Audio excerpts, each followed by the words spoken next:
So you're on book number 12, and as usual, you timed it perfectly. It's called The Authoritarian Moment.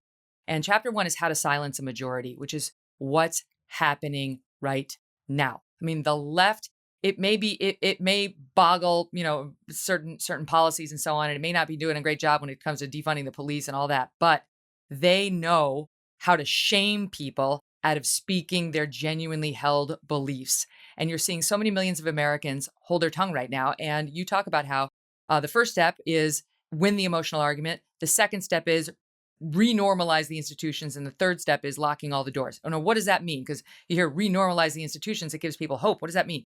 So what are they doing? How have they done it? So winning the emotional argument is basically a 3-step process. The first is that you use people's sense of civility against them. You see this a lot with sort of traditional conservatives, or people on the left said a while ago, if you just wouldn't speak about these particular issues in this particular way, like that would just be more civil. It would be nicer. We could have nice conversations. And people on the right went, oh, okay, that's kind of fair. Okay, I mean, I guess I'll be civil. Niceness, like being nice was taken by conservatives to mean, I guess I shouldn't talk about the things that I want to talk about. And the left was happy to take that and consolidate that. That moved immediately into silence is required, right? Which just speech is violence, right? When I was speaking at Berkeley, for example, people were literally outside chanting, speech is violence. So if you speak, you're committing an act of violence against me. You have attacked my identity, and therefore you need to shut up. And a lot of conservatives, and by the way, people in the middle kind of went along with that too. It's like, okay, well, I don't want to offend. My speech, I see why you could take it that way. So I guess I'll shut up. And now that has morphed into silence is violence, which is you have to mirror exactly what we are saying, or you are part of the problem. Right? You're either part of the solution or you're part of the problem. And so you need to be anti-racist today. And that means mirroring every word that I say to you and repeating it in Maoist mantra-like fashion. You see this in the intelligentsia. You see it on college campuses. You see it in the media all the time. Okay, so winning the emotional argument is not about, per se, actually convincing people that you're right. It's about convincing people that the penalties for being wrong are really, really high. Okay, that is tied into the renormalization of the institutions. So the way that you renormalize an institution, let's say that you have an institution of 100 people, and there are only 20 of you that actually believe in a particular thing. You have to be very loud and very aggressive. Okay, so the way that this works, and Nicholas Nassim Taleb has talked about this with regard to, for example, he uses the example of a small family. You got a family of 4, and the daughter decides one day that she's a vegan. And so she comes home from school. She says, I'm a vegan. I don't want to eat meat anymore. Mom now has a choice for dinner. She can make 2 meals, one meat for everybody else and one for a vegan daughter. Or she can say, you know what? For tonight, we're all eating vegan. We're all going to eat vegan right now because I don't have enough time. I'm not making 2 meals. I'm making 1 meal. Let's all eat vegan for Jessica. Fine. Now you have the family go to a block party. It's like 3 other families. And the family says, listen, we've been keeping vegan for our daughter. You don't have to make vegan you don't have to keep vegan for the rest of you. But if we're going to come, we need vegan food. And so the person who's now in charge of the block party has the exact same sort of decision to make. What do I do? Do I make 2 separate meals, or do I make 1 meal for everyone, right? Because that 1 meal for everyone can eat the vegan. They may not enjoy it as much, but everybody can eat the vegan. Okay, so this sort of thing happens inside institutions with very small groups of people who are intransigent and loud and radical, saying that they will not sit down, they will not shut up, and they are the captain now, right? They are in control. And a bunch of people who are sort of in the middle going, well, is it really worth the hassle? Is it really worth the hassle? And usually it starts with something pretty small.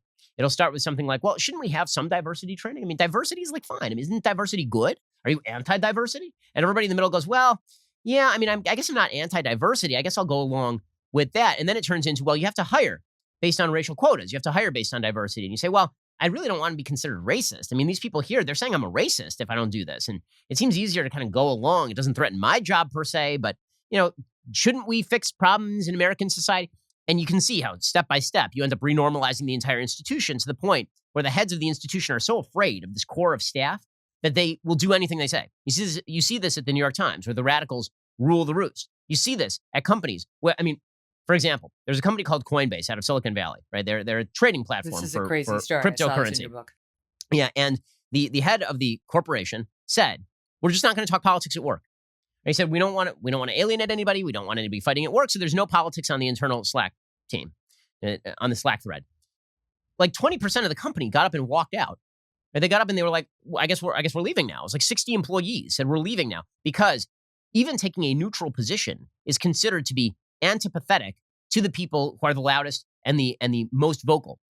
What this means is that if you're in the middle and you just want to avoid conflict, which most people are conflict avoidant, if you want to avoid conflict, you just go along with the most radical and the loudest people.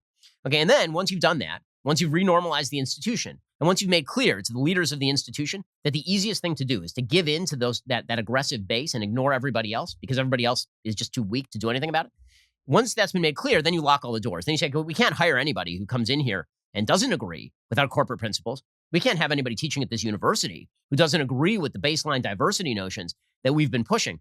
And this has happened in institution after institution. I mean, the main theme of Authoritarian Moment is that every major institution in American life has now been taken over by the left or by people who are at least not unsympathetic to the left and are willing to allow the left control over key elements of the institutions. This is why Enablers. It's been so bewildering to me. Like I watched after January 6th as all the talk about authoritarianism for the last 5 years has been about Trump. And then after January 6th, it really ratcheted into high gear. All the talk of a coup and an insurrection. Two things can be true as always at once. The people who decided to invade the Capitol buildings are idiots, droogs, criminals, should go to jail.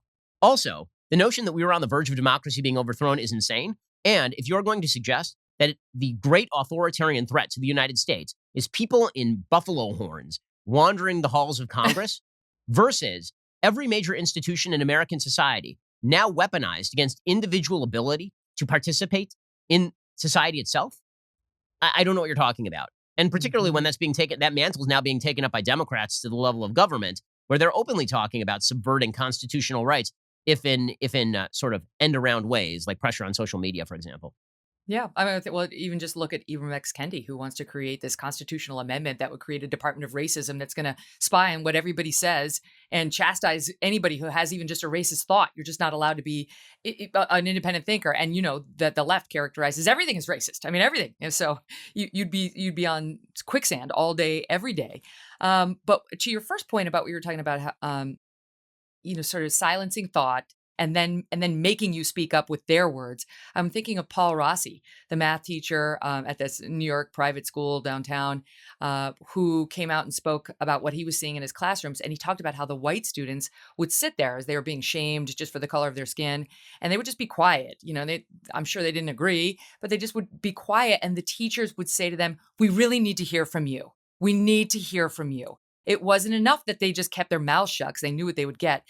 They had to at least fake sign on to the divisive messaging there. And that's so alienating and so deeply wrong.